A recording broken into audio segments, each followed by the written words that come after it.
les mouvements citoyens Lucha dénoncent l'arrestation des 4 artistes et peintres qui étaient en train de réaliser une performance artistique au niveau du rond-point Signers à Goma, dans laquelle ils dénonçaient les massacres qui se passent à Beni et au Kasaï, et ils demandaient que la population puisse continuer à dénoncer cela et que le gouvernement prenne des mesures pour trouver des solutions aux problèmes de guerre au Congo. Et dans notre communiqué, nous avons fustigé la manière dont la police a réagi parce qu'il y a une forte brutalité et à plus les artistes, ils étaient pacifiques, ils n'ont pas fait des dégâts, ils étaient juste en train d'exposer leur expertise en matière d'art. Et l'idée, c'était de promouvoir les droits de l'homme au travers les talents et particulièrement l'art. Pourquoi seulement la Lucha qui s'implique dans la libération, disons, dans l'affaire de ces artistes? Il faut dire que ce n'est pas seulement la Lucha qui est impliquée. Il y a beaucoup de gens, tous les artistes de Goma qui sont souciés du changement. Ils sont impliqués activement dans la recherche de la libération de ce cadre des artistes. Il y a aussi toutes les personnes des médias qui sont en train de mobiliser sur les réseaux sociaux et partout pour essayer de dénoncer cette violation des droits de l'homme parce que la liberté d'expression, c'est un droit garanti pour les citoyens congolais.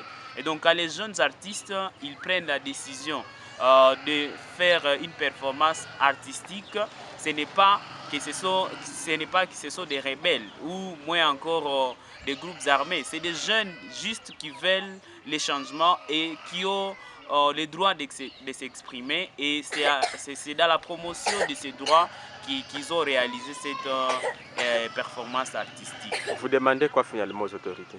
Alors la première chose, nous demandons d'abord que le gouvernement congolais puisse créer un climat d'expression, un espace d'expression libre pour les citoyens congolais.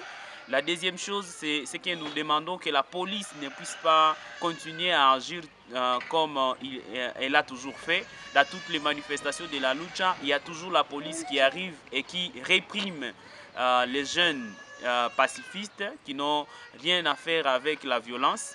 Et une autre chose, c'est que nous demandons que les gouvernements puissent maintenant libérer ces jeunes parce que nous savons qu'il y a toujours des manipulations politiciennes qui se effectuent et à la justice de les libérer purement et simplement parce que nous avons d'ailleurs appris que la justice, les procureurs des grandes instances de Goma les a transférés au niveau de la prison centrale de Munzenze, ce qui est anormal parce que nous savons comment est-ce que les gens vivent dans la prison. Et donc nous sommes en train de dénoncer ce genre d'attitude de la part de notre justice.